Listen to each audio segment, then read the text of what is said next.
Hola, hola, ¿cómo están? Bienvenidas y bienvenidos a un nuevo video. Quería comentarles que a partir de hoy inicia una serie de videos sobre psicología del trabajo de la Cátedra Alonso. Y el día de hoy vamos a tratar 4 textos de Alonso: roles y prácticas, principales enfoques psicológicos, clima laboral y la práctica del coaching. Generalmente el de clima laboral es un texto que puede o no entrar, sin embargo lo anexo acá para que lo tengan en cuenta. Iniciamos entonces con roles, prácticas e intervenciones profesionales del psicólogo del trabajo. Y acá inicio diciendo que si querés ser psicólogo o psicóloga laboral, podés tener diferentes roles, ¿no? Dentro de una organización podés ser un consultor interno, un especialista en gestión de recursos humanos, es decir, selector de personal o un analista de desarrollo. Si estás fuera de la organización, podés ser un consultor externo, un analista del clima organizacional, o puedes actuar como coach, ¿no? Ejerciendo la práctica del coaching y también como capacitador. Bueno, y empezamos con lo que es psicología del trabajo. El concepto acuñado por Alonso en el 2009 va a decir que es una disciplina que es básica y aplicada y que mediante el uso de conceptos, modelos y métodos provenientes de la psicología pretende describir, comprender, predecir y explicar el comportamiento laboral de los individuos y de los grupos, así como también los procesos subyacentes al mismo. ¿Qué pasa con esta pastillita del costado? Es una pastillita que se llama Descomprex y que la dejo acá como una especie de memotecnia para que puedan asociar la palabra describir, comprender, predecir y explicar. No, describir, comprender, predecir y explicar. Bueno, nada, es un tip memotécnico en caso de que tengan que ir a final. Se aprenden el nombre de esa pastilla y asocian con el concepto de psicología del trabajo. Ahora sí, ¿cuál es el objeto de estudio de la psicología del trabajo? Es la relación que se da entre la subjetividad humana y las condiciones de trabajo. Pero entonces, ¿qué es el trabajo? Y el trabajo se va a decir desde la perspectiva de Peiró que es un conjunto de actividades humanas retribuidas o no, ¿no? Que tiene que ser de carácter productivo o creativo y que mediante el uso de técnicas, instrumentos, materias o informaciones permite obtener, producir o prestar ciertos bienes, productos o servicios. ¿Qué pasa con el trabajo? Las personas aportan energía física, energía psíquica, habilidades, conocimientos y obtienen algún tipo de compensación, ya sea material, psicológica o social. Entonces tenemos trabajos diferentes como las amas de casa o trabajar en organizaciones como refugios de animales, ¿no? También en voluntariados, también todo lo que tiene que ver con el arte, o quizás proporcionar ayuda a los vecinos, por ejemplo con las mudanzas, o a los amigos, o cuidar a los niños, en fin, un montón de trabajo ahí. Pero se va a hacer una distinción, ¿no? Alonso va a hacer una distinción entre lo que es el trabajo y el empleo. Va a decir que el empleo es un tipo de trabajo y en el que hay una relación contractual. ¿Qué quiere decir contractual? Que hay derechos y obligaciones legales, ¿no? Que son vinculantes, es decir, hay derechos y obligaciones del empleado hacia el empleador y del empleador hacia el empleado. Y esto sí es un trabajo asalariado, es decir, hay dinero de por medio. Bueno, ¿y qué encontramos dentro del trabajo? Los roles. ¿Qué es un rol? Es una pauta de conducta estable constituida en el marco de reglas que son también estables y que determinan la naturaleza de la interacción entre la persona y el contexto, va a decir Alonso. Y también va a decir que hay 2 aspectos importantes: el sincrónico, que es decir que el rol emerge de una necesidad contextual, y el diacrónico, es decir que la persona toma la decisión de asumir ese rol. Y va a hacer una distinción entre lo que es el rol y la práctica. Y la práctica es poner en acción el rol. Por ejemplo, el rol es coach y la práctica es coaching. O, por ejemplo, el rol es psicólogo clínico y la práctica sería trabajar en los hospitales, en los centros de salud, ofreciendo servicios de diagnóstico, tratamiento, evaluación, bueno, en fin. Bueno, ¿y qué más hay en el ámbito organizacional? Hay contrato psicológico. Quiero que tengan en cuenta que estos conceptos como el trabajo y el contrato psicológico que tienen unas estrellitas rojas son conceptos que son tomados por varios autores. Así que más adelante vamos a hablar de otros autores también. Entonces, el contrato psicológico implica la existencia de un conjunto de expectativas que no están escritas en ninguna parte, ¿no? Sino que operan, digamos, de manera latente entre un miembro o entre todos los miembros de la organización. Un ejemplo que podemos dar de esto es, por ejemplo, si eres parte de un equipo de fútbol, se espera que practiques, ¿no? Que seas amable con los compañeros, que sigas las instrucciones del entrenador, pero nadie te ha dicho, bueno, mira, esta es la lista de las expectativas que tenemos con vos, no. Sino que todos los miembros del equipo saben que son importantes para mantener el buen ambiente y, digamos, el desempeño del equipo. Entonces a esta idea se le llama expectativas no escritas y básicamente significa que hay ciertas cosas que se espera que hagas o actitudes que se espera que tengas en el grupo y no están escritas en ninguna parte. Entonces, bueno, y cuando cada uno de nosotros tenemos un rol en el grupo, es como un conjunto de expectativas conductuales que se espera que cumplamos. Esto sería un ejemplo de lo que es el contrato psicológico y pasamos a lo que es el modelo mental, ¿no? El modelo mental es un conjunto de supuestos que están arraigados. Es decir, son aquellas generalizaciones, ilustraciones, imágenes o historias que tenemos nosotros, que nos han transitado y que hemos transitado también, y que influyen en cómo entendemos al mundo y cómo actuamos en él, ¿no?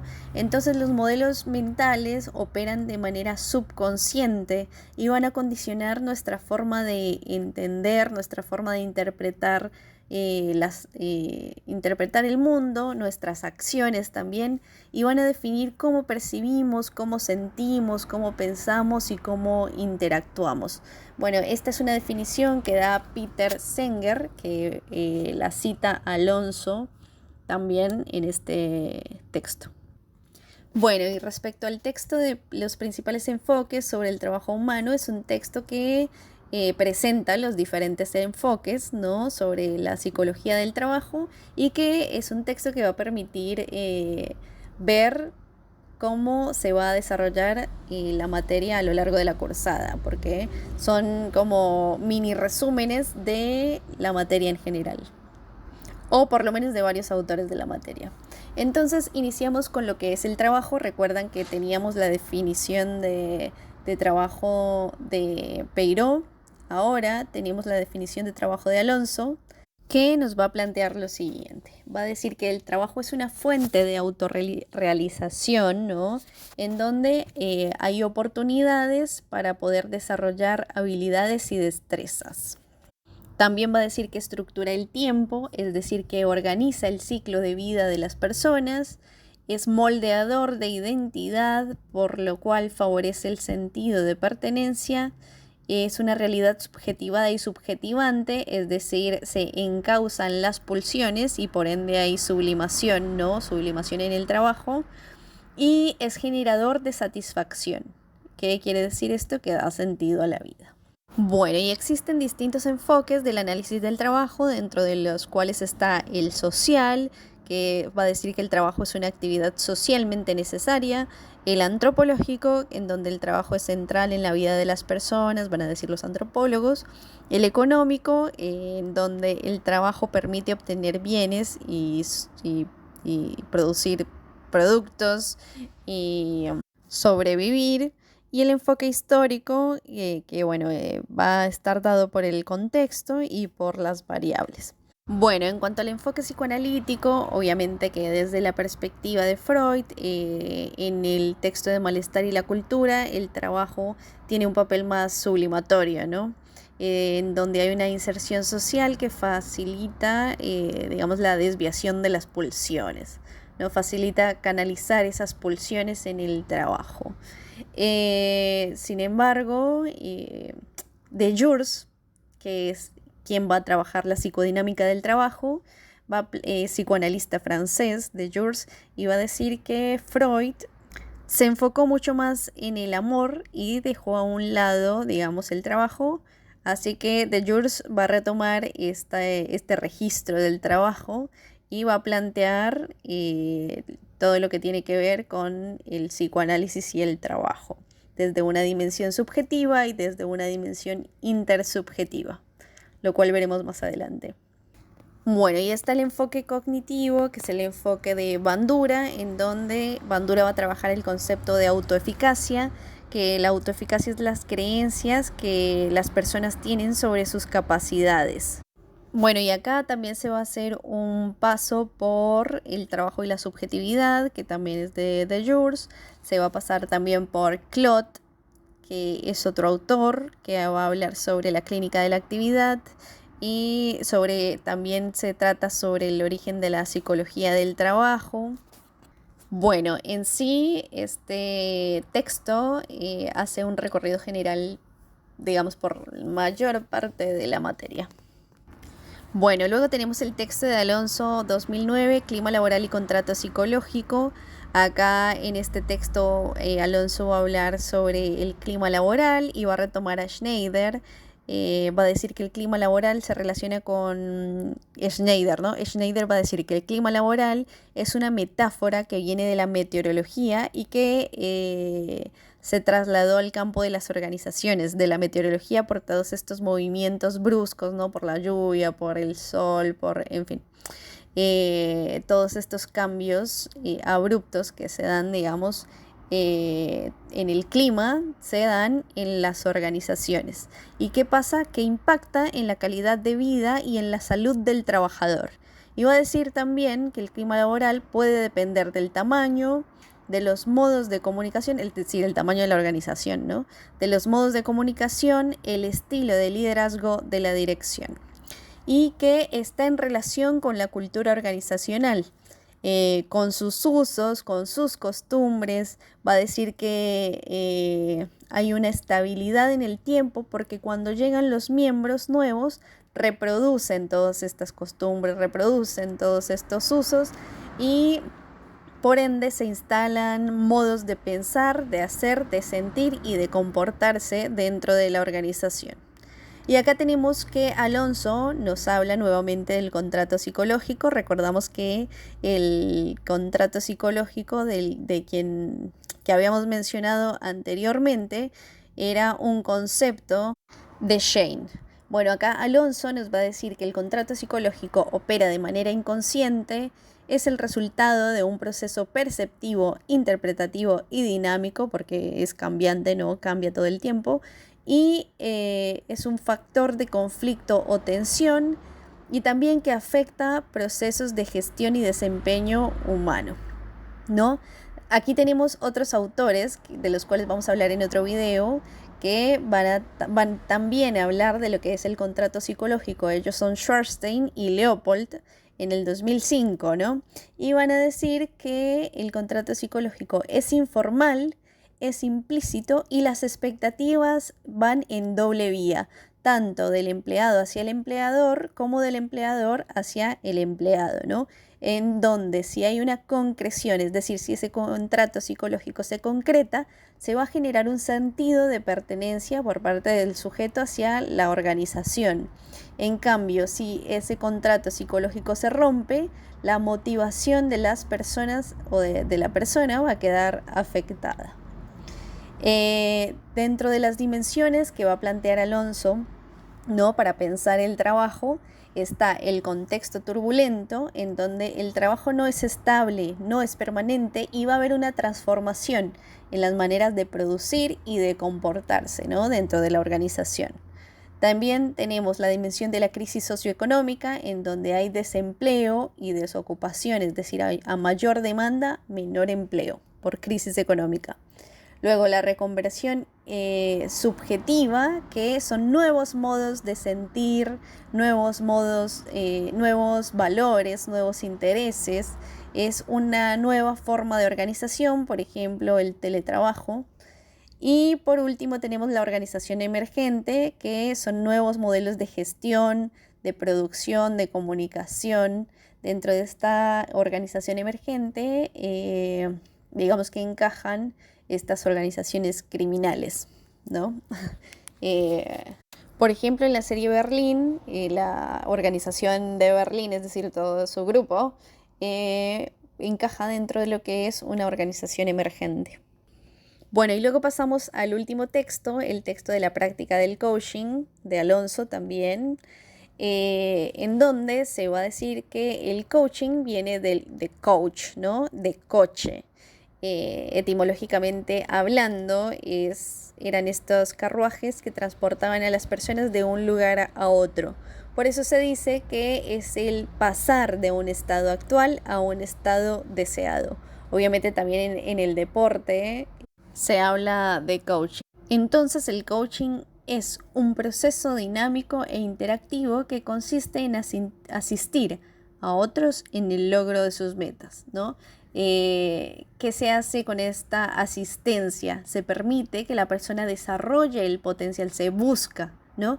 Y que dé su máximo rendimiento, y a través de la experiencia guiada, es decir, de este aprendizaje vivencial, se impulsa a que la persona desarrolle las habilidades de confianza, autodescubrimiento y autoasimilación en un proceso de retroalimentación continua. Bueno, y existen diferentes enfoques. Dentro de ellos está el enfoque de Carl Rogers, el construccionista, y el enfoque Grow. El enfoque de Carl Rogers tiene 6 pasos. El primero es el rapport, en donde como psicólogo del trabajo o como coach, te encargas de generar un clima, un ambiente amigable dentro de la organización. Y un ejemplo de accionar, digamos, podría ser organizar sesiones individuales con cada miembro del grupo, ¿no? Establecer, tener una escucha activa. Bueno, luego viene el paso de catarsis, que es la expresión de libres pensamientos, emociones, tensiones, conflictos. Eh, Se pretende que las personas se liberen y se expresen y que compartan cómo se sienten, si ven cambios en el ambiente laboral o qué situaciones se presentan. Luego tenemos el paso del insight, que es inspeccionar dentro de la persona, digamos, ¿no? Todos aquellos miedos, aquellos deseos o todas las influencias internas que impacten en el comportamiento de la persona. Luego tenemos el comportamiento autoiniciado, en donde se intenta comprender todo aquello interno que le pasa a cada persona, y se intenta, digamos, que cada persona asuma su responsabilidad en su desarrollo y crecimiento de sí mismo, digamos. Luego viene la reeducación, en donde se realizan, por ejemplo, talleres, ¿no? Para poder resolver los conflictos. Y luego tenemos el plan de acción, ¿no? En donde los miembros de la organización, junto con los coaches, plasman los pasos para fortalecer el contrato psicológico. Es decir, para que haya una reorientación del pensamiento y de los sentimientos que están involucrados en el rol, para que se den cuenta, digamos, de qué es lo que está pasando internamente, externamente y cómo afecta todo esto en el grupo. Bueno, luego tenemos el enfoque construccionista, en donde el coaching opera sobre los sistemas de creencias, ya sean individuales o grupales. Y luego tenemos el enfoque Grow, que Grow es G, es goal, o sea, meta, R, realidad, O, opciones u obstáculos, y W, voluntad. Entonces, por ejemplo, en la meta se define la meta que deseas alcanzar. El R, la realidad, se examina la situación actual. la O de opciones u obstáculos, que evalúa los distintos caminos para llegar al destino, y la voluntad, que determina qué, cuándo y quién lo hará, ¿no? Y si tiene la voluntad de hacerlo. Bueno, y estos han sido los enfoques, estos han sido los textos de Alonso. Así que nos vemos en la próxima. Bye.